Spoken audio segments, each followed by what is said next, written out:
আসসালামু আলাইকুম। আমি সোনিয়া সৌদি আরব থেকে বলছি। কেমন আছেন আপনারা? আলহামদুলিল্লাহ আমরা অনেক ভালো আছি।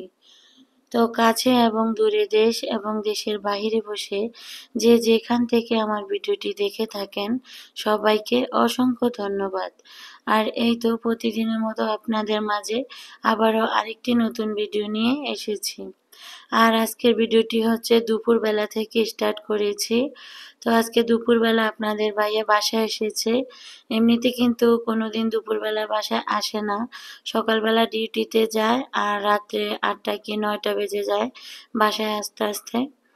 তো দুপুরবেলা আসার কারণ হচ্ছে গাড়ি নষ্ট হয়ে গিয়েছিল। তো এই জন্য আজকে দুপুরবেলায় বাসায় এসে পড়েছে। তো আসার সময় খাবার নিয়ে এসেছে, কারণ জানে আমি এখন ঘুমাচ্ছি। আর যেহেতু বাবুকে নিয়ে সারা রাত জেগে থাকি, তো ওই জন্য একটু দিনের বেলা ঘুমাতে হয়। তো এই জন্য আপনাদের ভাইয়া আসার সময় খাবার নিয়ে এসেছে। আর জানে আমি এখন ঘুমাচ্ছি আর রান্না বান্না করিনি, তো এই জন্য আসার সময় খাবার নিয়ে এসেছে। তো এখানে এনেছে হচ্ছে গিয়ে এটা এটার নাম হচ্ছে মেহেন্দি। তো এটা খেপসার মতোই খেতে। তো এটা হচ্ছে সিদ্ধ মুরগি দিয়ে রান্না করা হয়েছে। আর খেপসাটা হচ্ছে গিয়ে ভাজা মুরগি।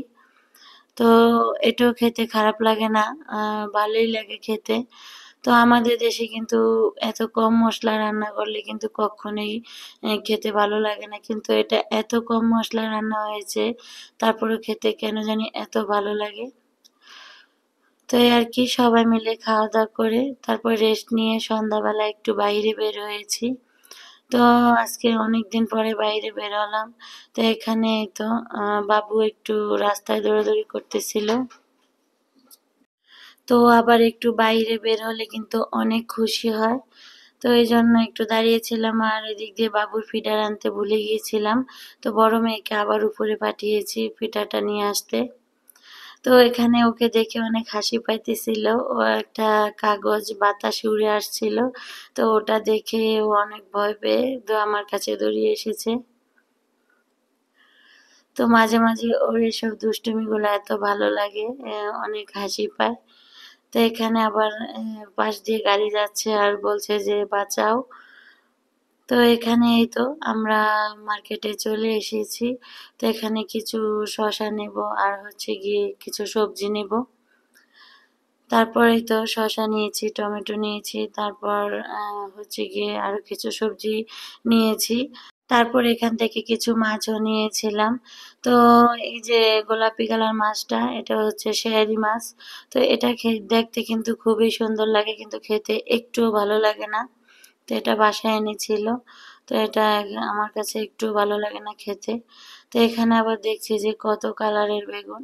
তো ওটাই আপনাদেরকে দেখাচ্ছিলাম। তারপরে তো এখান থেকে কিছু ফল নিয়েছি। আর আপনারা যারা আমার ভিডিওটি এই মুহূর্তে দেখছেন, প্লিজ একটা লাইক দিয়ে দিবেন। আপনাদের একটা লাইক আমার ভিডিওটি অনেকের কাছে পৌঁছে দিতে সাহায্য করবে। আর যদি ভিডিওর কোনো অংশ আপনাদের একটু হলেও ভালো লেগে থাকে, প্লিজ চ্যানেলটি সাবস্ক্রাইব করে দিবেন। আর পাশে থাকা বেল বাটনের অল অপশনটি প্রেস করে দিবেন, যাতে করে আমি কোনো ভিডিও ছাড়ার সাথে সাথে আপনাদের মোবাইলে নোটিফিকেশন চলে যায়। আর এই কাজটি যারা অলরেডি করে ফেলেছেন তাদেরকে অসংখ্য অসংখ্য ধন্যবাদ। তো এই তো বাবু আবার এখানে একটা পুতুল নিয়েছে। তো ওটা ধরতে দিতেছে না, ওটা নিয়ে এখানে খেলা করতেছে। আর ওকে তো বাজারের জন্য দেখাই যাচ্ছে না। তারপরেই তো এখান থেকে কিছু কেক নিয়েছিলাম আর হচ্ছে গিয়ে পিৎজা। তো মেয়ে আবার বলছে যে ও পিৎজা খাবে, তো ওই জন্য ওর জন্য পিৎজা নিয়েছিলাম। তো এখানে বাবুর একটা কাণ্ড দেখে এত হাসি পেয়েছে।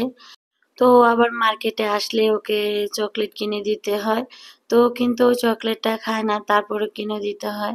তো এই তোর বোন ওকে জোর করে নিয়ে যাচ্ছে, আমাদের মার্কেট করা শেষ আমরা চলে যাব।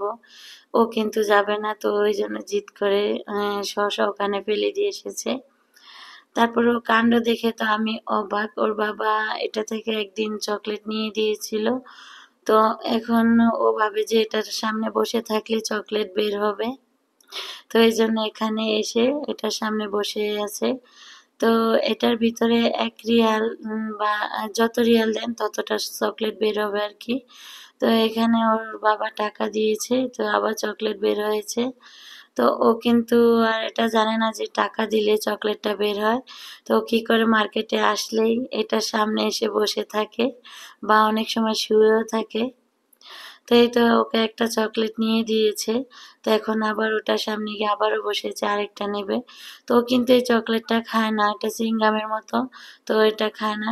তো শুধু এটা ওই যে বের হয়, চকলেটটা যে বের হয় ওটা দেখে ওর খুব ভালো লাগে। এই জন্য প্রতিদিন এখানে এসে বসে থাকে। তো মার্কেটে আসলেই এরকম করে এখান থেকে নেওয়াই যায় না। তো এই তো ওর বাবা ওকে জোর করে নিয়ে যাচ্ছে। তো আমরা গাড়ির কাছে চলে গেছি, ও আবার রিটার্ন মার্কেটে চলে এসেছে। মনে হচ্ছে যেন ও সবকিছু চিনে। তারপর ও বলছে, ও আবার আমাকেও ডাকছে যে আসো আসো। তারপরে দেখেন একা একা মার্কেটে চলে যাচ্ছে ওই চকলেট নেওয়ার জন্য। তো ওর কাণ্ড দেখে তো আমরা হাসতে হাসতে শেষ।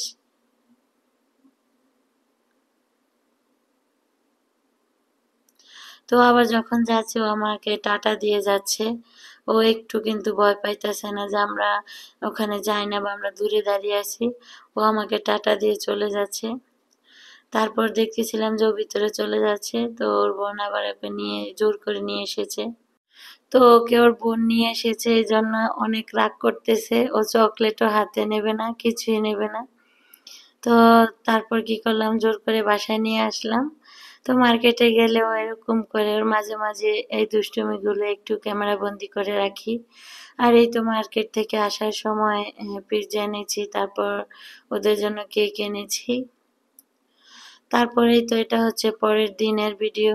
তো আজকে এই বিকালবেলা ঘুম থেকে উঠেই, যেহেতু বাচ্চারা ঘুমাচ্ছে, এবং ভাবছি যে এই ফাঁকে আমি রান্নাঘরটা পরিষ্কার করে ফেলি, আর অনেক দিন হয়েছে ডিপ ক্লিন করা হয় না। তো এদিকে যেহেতু চুলার স্ট্যান্ডে রাখা হয়, তো এই জন্য এদিক দিয়ে আর প্রতিদিন ডিপ ক্লিন করা হয় না। আর এমনিতে কিন্তু সবসময় মাঝখান দিয়ে পরিষ্কার করা হয়, আর প্রতিদিনই মোছা হয় ঘর।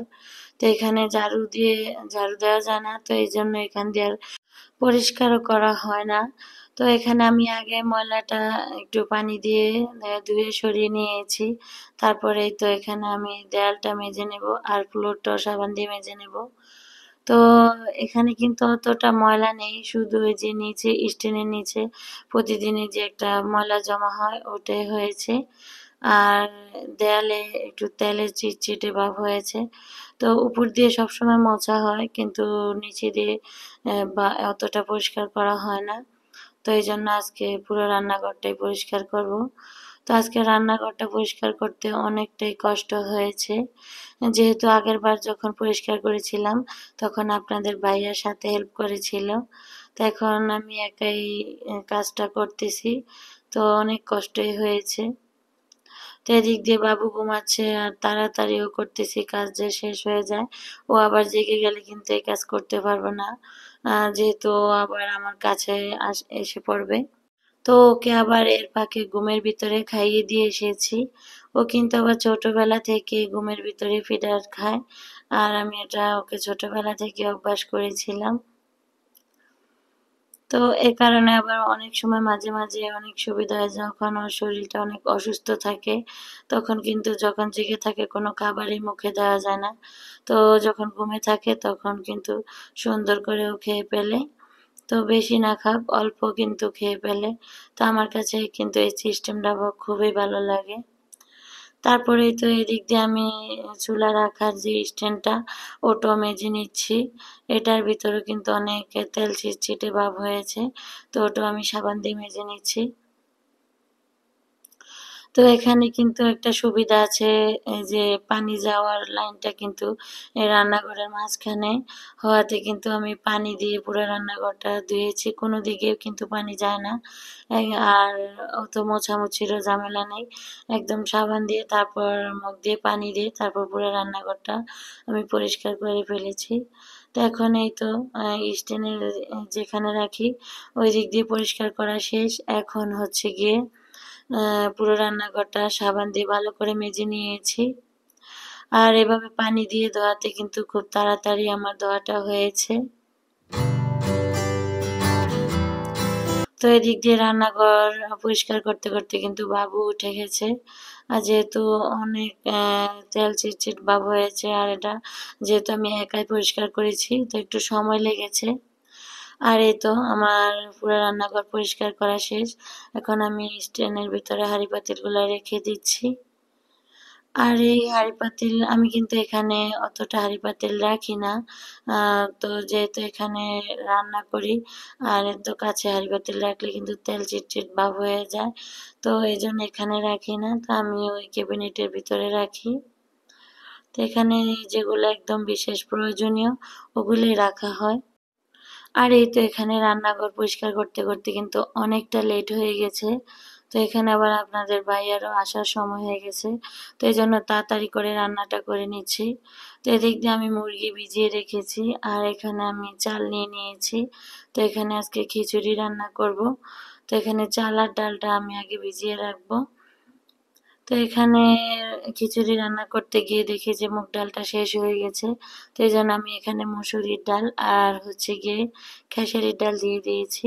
আর খেসারির ডাল দিয়ে কিন্তু খিচুড়ি রান্না করলে খুব ভালো লাগে। তারপরেই তো এখানে যে গতকালকে মার্কেট থেকে তারপরেই তো এখানে গতকালকে মার্কেট থেকে যে বেগুনগুলো এনেছিলাম তো ওগুলোই বের করে নিয়েছি। আর বেগুনগুলোর কালারটা এত সুন্দর লাগতেছে। তো মার্কেটে গিয়ে দেখি যে কত ধরনের বেগুন, তো বেগুনগুলো অনেক সুন্দর লাগতেছিল, তাই নিয়ে এসেছি। তো এই বেগুনটা এনেছি খিচুড়ির সাথে ভাজি করে খাওয়ার জন্য, আর এটা কখনো খাইনি, এই প্রথমবার খাবো। আর আমার কিন্তু সবজির ভিতরে সবচেয়ে পছন্দের সবজি হচ্ছে বেগুন আর হচ্ছে গিয়ে বরবটি। তো এই দুইটা সবজি কিন্তু আমার খুব পছন্দের। আর এই তো এখানে আমি বেগুনগুলো নামিয়ে নিয়েছি, তারপর কেটে নেব। তারপর গতকালকে মার্কেট থেকে যে মাছগুলো এনেছিলাম ছোট ছোট, তো ওগুলা খিচুড়ির সাথে ফ্রাই করব। আর এই মাছটা খেতে কিন্তু একদম সেম ইলিশ মাছের মতোই। তো ইলিশ মাছের ভিতরে যে ফ্লেভারটা, এই মাছের ভিতরে কিন্তু সেম ওই ফ্লেভারটা, খেতে কিন্তু খুব ভালো লাগে। তো এই তো এখান থেকে আমি এক প্যাকেট মাছ নামিয়ে নিচ্ছি। তো এখন আমি ভিজিয়ে রাখবো। তারপরেই তো অফ ক্যামেরাতে আমি খিচুড়ি রান্না করে নিয়েছি। তো এখানে আমার খিচুড়িটা একদম সুন্দরভাবে রান্না হয়ে গেছে। তো এখন এর ভিতরে একটু ঘি দিয়ে আমি ঢাকনা দিয়ে দিচ্ছি। আর এই পাশ দিয়ে আমার তরকারিটাও, মুরগির মাংসের তরকারিটাও রান্না হয়ে গেছে। তো আজকে এই পর্যন্তই আমার ভিডিওটি। তো আপনারা ভালো থাকবেন, সুস্থ থাকবেন। আল্লাহ হাফেজ, আসসালামু আলাইকুম।